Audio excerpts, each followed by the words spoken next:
जय भीम, नमो बुद्धाय।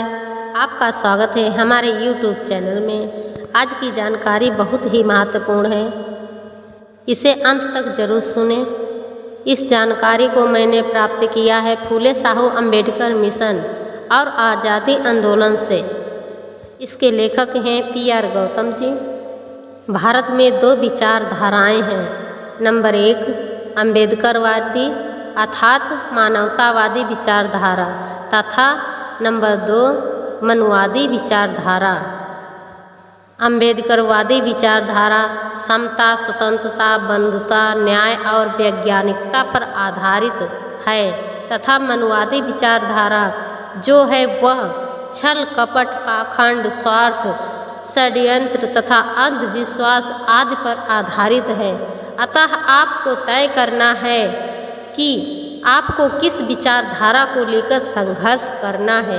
इस पुस्तक का लेखन अम्बेडकरवादी मानवतावादी विचारधारा को आगे बढ़ाने, अपने अधिकारों को प्राप्त करने तथा आज़ाद भारत की गुलाम कौमों की सामाजिक, आर्थिक, मानसिक, सांस्कृतिक, धार्मिक तथा राजनीतिक गुलामी से आज़ादी पाने के लिए किया गया है।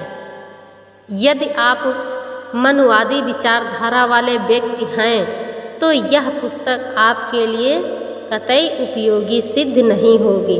मनुवादी विचारधारा वालों को संक्षेप में यही कहना है कि वे इस बात को भी जान लें कि राष्ट्रपति की कुर्सी पर तो शूद्र बैठ सकता है, ये संविधान की देन है, लेकिन शूद्र घोड़े पर नहीं बैठ सकता है, यह मनुवाद हिंदुत्व की देन है।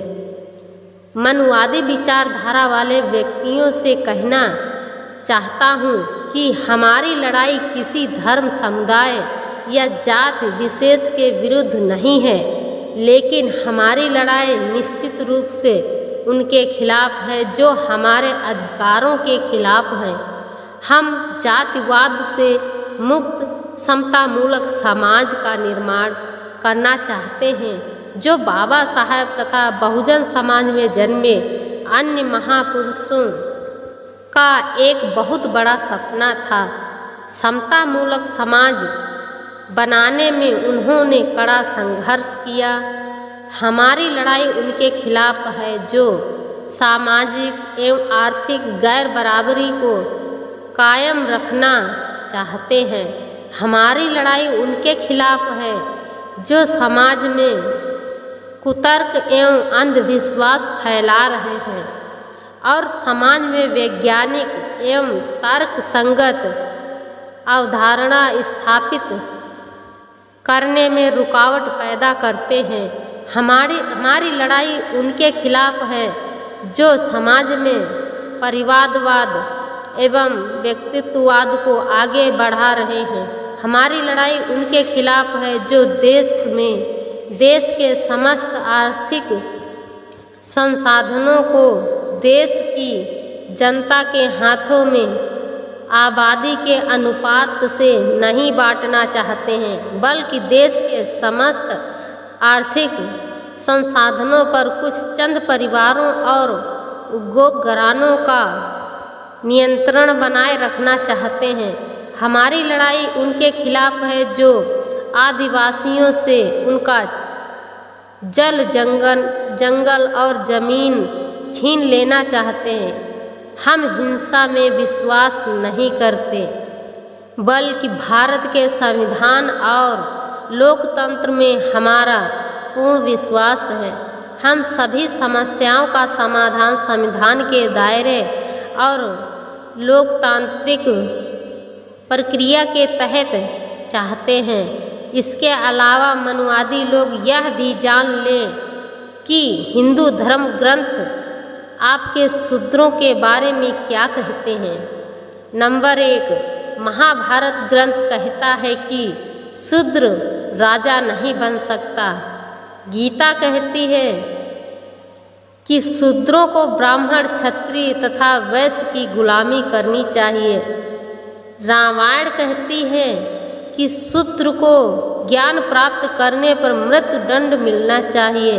इसी कारण श्री राम ने शंभुक माली जाति का गला काटकर मौत के घाट उतार दिया था।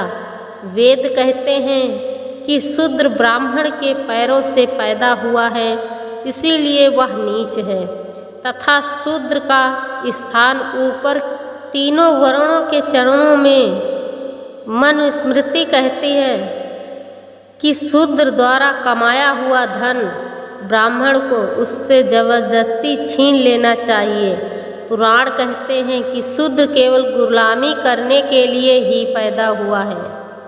रामचरितमानस कहती है कि शूद्र और नारी को मारना पीटना धर्म है, फिर भी एक सहनशील शूद्र अब भी हिंसक धर्म ग्रंथों को सीने से लगाए फिरता है। यही आपकी गुलामी का कारण है। डॉक्टर बाबा साहब अम्बेडकर। यदि दलित पिछड़े शूद्र हिंदू मंदिरों में दान देना बंद कर दें तो संघ की आधी आबादी से ज़्यादा शाखाएं बंद हो जाएंगी।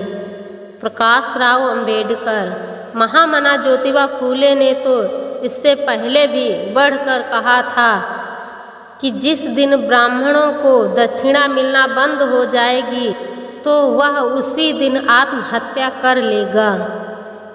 जिस दिन ऐसा होगा उसी दिन समझ लेना चाहिए कि शूद्र आज़ाद हो गए।